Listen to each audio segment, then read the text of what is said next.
दोस्तों, आप लोग कैसे हैं? उम्मीद है कि आप सभी लोग खैरियत से होंगे। तो दोस्तों, आज के इस मज़ेदार वीडियो में हम लोग एक ही मात्रा वाले हिंदी और उर्दू वाक्य को, सेंटेंस को हम लोग बिल्कुल आसान तरीके से जो है 4-5 तरीके से पढ़ना और लिखना दोनों सीखेंगे। और साथ में एक ही मात्रा की पहचान कैसे होती है, किस तरीके से उसको एक ही मात्रा की पहचान को किस तरीके से हम एक ही मात्रा को पहचान करेंगे हिंदी और उर्दू दोनों में, हम उसको भी जानेंगे। तो चलिए जल्दी से इस वीडियो को लाइक कर दीजिए, शेयर कर दीजिए, और अगर अभी तक इस चैनल को सब्सक्राइब नहीं किया है तो बराए मेहरबानी जल्दी से इस चैनल को सब्सक्राइब कर दीजिए, ताकि ऐसे ही लगातार मज़ेदार वीडियो आपके पास सबसे पहले पहुँचे। तो चलिए सबसे पहले हम एक ही मात्रा को पहचान लेते हैं कि एक ही मात्रा हिंदी और उर्दू में किस तरीके से लिखा जाता है।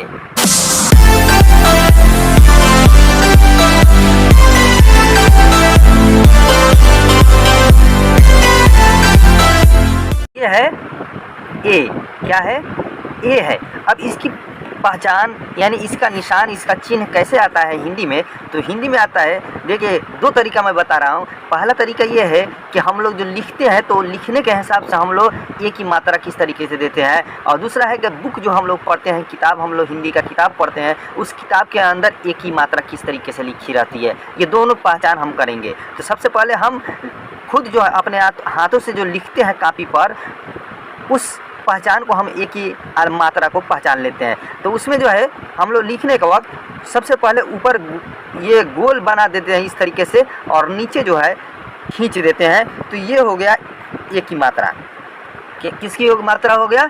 एक ही मात्रा हो गया। और चूंकि जो है ये जो है अक्षर के ऊपर दिया रहता है, अक्षर के ऊपर दिया रहता है। ऊपर में सबसे पहले अक्षर के ऊपर इस तरीके से गोल किया रहेगा, और फिर नीचे गिरा करके अक्षर के ऊपर जो है डाल दिया रहेगा। तो ये एक ही मात्रा हो गई, ठीक। और इसको जो है हम लोग दूसरा नाम क्या कहते हैं? एकलेवी इसको कहते हैं। इसको क्या कहते हैं? एकलेवी कहते हैं। बात समझ में आ गई? और ये ध्यान रखना है कि ये एक ही मात्रा जो है यानी एकले, ये हमेशा अक्षर के ऊपर ही होता है, अक्षर के ऊपर ही होता है, ठीक। ये समझ में आ गई?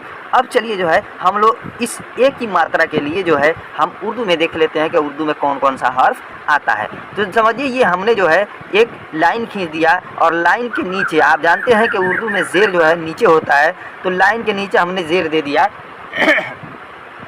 यानी इसका मतलब समझिए जो मैंने लाइन ये खींचा है, इस लाइन को आपकी कोई भी उर्दू में कोई भी हर्फ समझ जाइएगा, ठीक है। और उसके नीचे ये मैंने ज़ेर दिया, और ज़ेर के बाद में जो है, ज़ेर के बाद में क्या आता है? ज़ेर के बाद में ये आता है। तो ये को हम लिखने के वक्त जो है ये नुक्ता वाला, दो नुक्ता वाला जो है हम लोग इस तरीके से लिखने के वक्त दो नुक्ता वाला ये लिखते हैं। नहीं तो इस तरीके से होता है, ये एक गोल ये होता है, और एक ही होता है ये लंबा ये होता है। तो ये गोल ये और लंबा ये होता है, लेकिन इसको लिखने का वक्त जो है अगर बीच में लिखते हैं ये या शुरू में लिखते हैं तो इस तरीके से ये देंगे, इस तरीके से। और अगर आखिर में अगर ये आए तो आखिर में आए तो जिस तरीके से ये लिखा है इसी तरीके से आखिर में ये बना दिया रहता है, ठीक। ये बात समझ में आ गई? और एक ज़रूरी अंतर ये समझ लेते हैं कि जैसे ये जो है ज़ेर और ये, इससे पहले मैंने कुछ पहले वीडियो में मैंने बताया है कि दीर्घई जो होता है, दीर्घई इस तरीके से दीर्घई होता है, इस तरीके से पाई खींचा रहता है, पाई के ऊपर दाहिने तरफ से ऊपर गोल करके क्या बाएं तरफ अक्षर के ऊपर गिराया रहता है, ये दीर्घई है। तो इसकी पहचान भी उर्दू में मैंने ज़ेर और ये बताया था। और एकले की भी यानी एक ही मात्रा की भी पहचान उर्दू में ज़ेर और ये है, दोनों एक ही है। लेकिन अंतर कैसे होगा? तो अंतर देखिए, अंतर इस तरीके से होगा कि हम लोग जो है पहले के लोगों से पूछिएगा कि आप नूरानी कायदा पढ़े हैं या अलिफ बे पढ़े हैं, तो लोग बोलेंगे हम लोग अलिफ बे ते से पढ़े हैं, ठीक। तो नूरानी कायदा में अलिफ बा ता सा पढ़ा जाता है, और पुराने लोग जो होते हैं, बूढ़े लोग, वो लोग अलिफ बा ता सा नहीं पढ़े हैं, बल्कि अलिफ बे ते से जीम हे इस तरीके से वो लोग पढ़े हैं। तो ये जो है इसको जब हम ये एकले वाले जो उर्दू का मात्रा है, पहचान है, उसको जो है हम लोग अलिफ बे ते से की तरह पढ़ेंगे।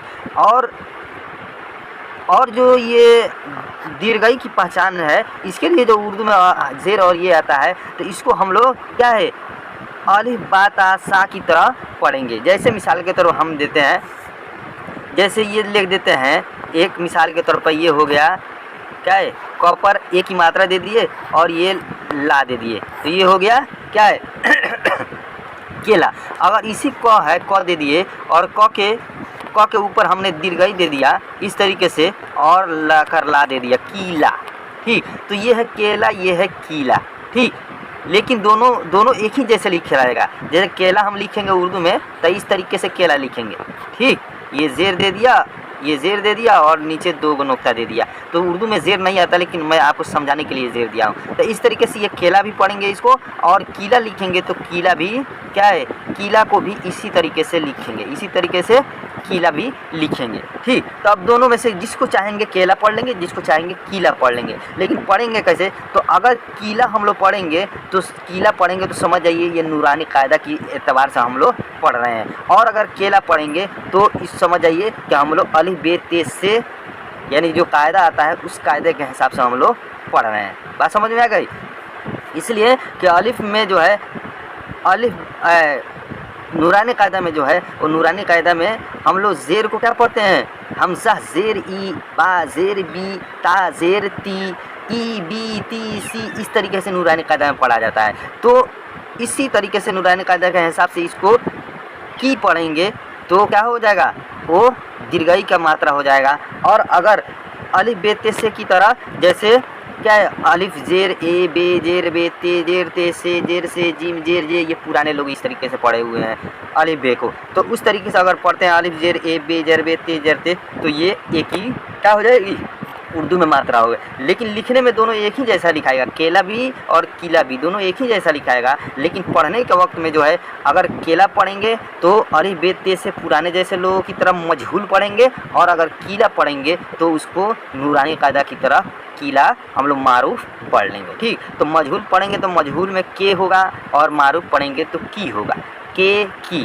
तो के पढ़ेंगे तो एक ही मात्रा, और की पढ़ेंगे तो दीर्घई की मात्रा हो जाएगी। बात समझ में आ गई। अब चलिए बारी बारी से जो हम 4-5 तरीके से हिंदी वाक्य को और उर्दू वाक्य को भी पढ़ लेते हैं। अब सबसे पहले हम देखते हैं कि हिंदी के किन किन अक्षरों पर जो है क्या है, एक ही मात्रा लगी हुई है। तो यहाँ पे जो, और एक बात ये भी ध्यान रखिएगा कि लिखने के वक्त एक तरीका बताया था कि लिखने के वक्त एक ही मात्रा किस तरीके से लिखते हैं, और दूसरा तरीका यह है कि बुक में, हिंदी के बुक में किस तरीके से, हिंदी की किताब में किस तरीके से एक ही मात्रा लिखी हुई रहती है। तो उसको नहीं बताया था, उसको बता दे रहा हूँ कि उसको लिखा रहता है हिंदी के बुक में क्या है, सिर्फ ये टेढ़ा पाई अक्षर के ऊपर इस तरीके से दिया रहता है। ये जो टेढ़ा पाई है, इस तरीके से टेढ़ा पाई, ऊपर गोल नहीं बनाया, टेढ़ा पाई दे दिया है, और ये अक्षर के ऊपर टेढ़ा पाई जो है दिया रहता है। तो ये बुक के अंदर इस तरीके से लिखा रहता है। तो ये भी, और जो गोल ऊपर में बना हुआ वो भी, दोनों एक ही मात्रा है हिंदी में, ठीक। तो बुक में क्या है, बिना गोल के पाई डायरेक्ट टेढ़ा खींचा रहेगा, तो बुक के अंदर उस तरीके से आप देखिएगा एक ही मात्रा। और हम लोग जो लिखते हैं आमतौर पे तो ऊपर में गोल बना देते हैं, तो वो भी एक ही मात्रा क्या है, हो जाएगी, ठीक। तो अब इसमें हम लोग जो है देख लेते हैं कि किन किन अक्षर के ऊपर एक ही मात्रा लगी हुई है। तो यहाँ पे म पर लगी हुई है, म पर एक ही मात्रा लगी हुई है, तो पढ़ेंगे में, क्या पढ़ेंगे में। यहाँ पे स पर लगा हुआ है तो से, यहाँ पे म पे लगा हुआ है तो में, यहाँ पे प पे लगा हुआ है तो पे, यहाँ पे प पे लगा हुआ है तो के, ठीक। यहाँ पे च पर लगा है तो चे, यहाँ पे स पर लगा है तो से, न पर लगा है तो ने। इसी तरीके से जहाँ जहाँ ये जो पहचान आ जाएगा, इस तरीके टेढ़ा पाई खींचा जाए तो समझ जाइए वो एक ही मात्रा हुई। तो उसी तरीके से के, ए, ले, बे, ते से इसी तरह एक ही मात्रा को पढ़ते हैं, ठीक। तो पहला तरीका हम लोग पढ़ लेते हैं। सबसे पहला तरीका क्या है, म पर एक ही मात्रा मेरा, मेरा, भाई, भाई। स पर एक ही मात्रा से ना, सेना। म पर एक ही मात्रा में है, मैं। प पर एक ही मात्रा पेड़, पेड़। क पर एक ही मात्रा के, नी। च पर एक ही मात्रा चे, नीचे। बैठा हूँ। स पर एक ही मात्रा से र, शेर। न पर एक ही मात्रा ने, काटा। ये पहला तरीका हो गया। अब दूसरा तरीका देखिए, दूसरा तरीका पढ़ते हैं। दूसरा तरीका बताया था कि एक ही मात्रा का दूसरा नाम क्या है, तो एकले बोलते हैं। तो अब एकले नाम रखते पढ़ेंगे। म पर एकले मेरा, मेरा, भाई। स पर एकले से ना, सेना। म पर एकले में है, मैं। प पर एक ले पेड़ पेड़, क पर एक ले के नी, च पर एक ले छे नीचे, बैठा हूँ, स पर एक ले शेर, न पर एक ले ने, काटा। ये दूसरा तरीका हो गया। अब तीसरा तरीका पढ़ते हैं। अब तीसरा तरीका डायरेक्ट जो है मे ए बे से पढ़ेंगे, तो ये हो जाएगा क्या है, मेरा भाई सेना में है, मैं पेड़ के नीचे बैठा हूँ, शेर ने काटा। ये तीसरा तरीका। चौथा तरीका डायरेक्ट हम लोग पढ़ते हैं।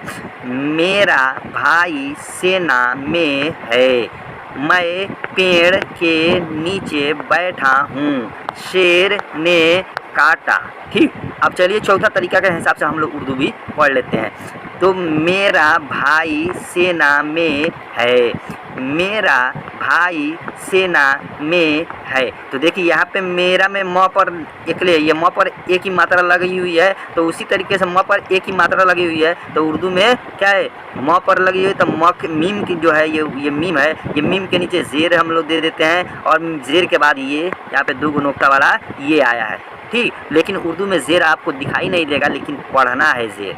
ठीक, तो इसको मेरा भाई, यहाँ पे स पर जो है, यहाँ पे स पर जो है एक ही मात्रा लगी हुई है, उसी तरह सीन पर जेर दे देंगे, और जेर के बाद में सीन के बाद में जो है ये क्या है, तो इसको सेना पढ़ेंगे। बात समझ आ गई। मैं पेड़ के नीचे बैठा हूँ, मैं पेड़ के नीचे बैठा हूँ, शेर ने काटा, शेर ने काटा। अब दूसरा लाइन देखते हैं। मैंने नए कपड़े अपने लिए खरीदे हैं। इसमें देखिए कितना के ऊपर एक ही मात्रा लगे हुई है, एक दो तीन चार। इस वाक्य में 4 अक्षर के ऊपर एक ही मात्रा लगी हुई है। उसी तरीके से इसमें देखिएगा, मैंने नए कपड़े अपने लिए खरीदे हैं। ठीक, मेरे पेट में चूहे ने काटा, मेरे पेट में चूहे ने काटा। ठीक, अब मेरे में देखिए मीम के बाद ये आ रहा है, मीम के नीचे जेर पढ़ रहा। अब चलिए अगला वाला वाक्य हम लोग पढ़ लेते हैं। महेश ने रेल चलाया। इसमें देखिए ह पर है, न पर है, र पर है। ठीक, महेश ने रेल चलाया। इससे पहले बताया था ना कि अगर लास्ट में अगर क्या आएगा, लास्ट में अगर किसी अक्षर पर लास्ट में अगर एक ही मात्रा लगी हुई होगी, तो उसके लिए उर्दू में जो आएगा ये जो आता है, तो वो पूरा का पूरा ये लिख दिया रहेगा। तो यहाँ पे देखिए ने है ना, ने के बाद में न पर, यहाँ पे न पर एक ही मात्रा है, तो ने के बाद में कोई दूसरा अक्षर नहीं है, सिर्फ अकेला ने है। तो अकेला ने है तो उसमें उर्दू में लिखेंगे तो न के लिए नून आता है उर्दू में, और जब लास्ट में है इसके बाद में कोई अक्षर नहीं है, तो उसी तरह इसीलिए इसको नून के बाद में ये किस तरह, ये लंबा वाला ये हम लिख दिए हैं, ये वाला। ठीक, अगर बीच में ये आएगा, एकले आएगा बीच में या शुरू में, तो इस तरीके से पूरा नहीं लिखा रहेगा, बल्कि 2 नुक्ता वाला ये हम लोग लिखेंगे। शेर जंगल में है, शेर जंगल में है, दिनेश सेब खा, दिनेश सेब खा। एक आपके दिल में ये सवाल पैदा होगा, से हिंदी को तो हम लोग बाएं तरफ से पढ़ रहे हैं, लेकिन उर्दू को दाहिने तरफ से क्यों पढ़ रहे हैं? तो देखिए यही कायदा है, यही कानून है कि हिंदी और इंग्लिश को पढ़ा जाता है तो बाएं तरफ से पढ़ा जाता है, लेकिन उर्दू को पढ़ा और लिखा जाता है तो दाहिने तरफ से पढ़ा और लिखा जाता है। ये बात ध्यान में रखिएगा। सुरेश मेला में जाके आ, सुरेश मेला में जाके आ, चमेली सहेली से मिल, चमेली सहेली से मिल। अब देखिए ये चमेली सहेली से मिल है। अब इसको पहला तरीका क्या बताया था, म पर एकले बोलेंगे, म पर एक ही मात्रा बोलेंगे, ह पर एक ही मात्रा बोलेंगे, स पर एक ही मात्रा बोलेंगे। और दूसरा तरीका बताया था कि म पर एकले बोलेंगे, ह पर एकले, स पर एकले। और दूसरा तरीका में, च में ली, अलग अलग करके पढ़ेंगे। और चौथा तरीका बताया था कि डायरेक्ट एक ही बार में एक शब्द को एक ही बार में डायरेक्ट पढ़ लेंगे, चमेली सहेली से मिल। ठीक। चार तरीक़ा से हम लोग पढ़ सकते हैं। तो दोस्तों आज का वीडियो कैसा लगा कमेंट, एक प्यारा सा कमेंट ज़रूर कीजिएगा। जब तक फिर मिलते हैं हम आपसे अगले वीडियो में, जब तक के लिए खुदा हाफिज़। खुदा आपको सही और सलामत रखे और इस चैनल को बराए मेहरबानी जल्द से जल्द सब्सक्राइब ज़रूर कर दें।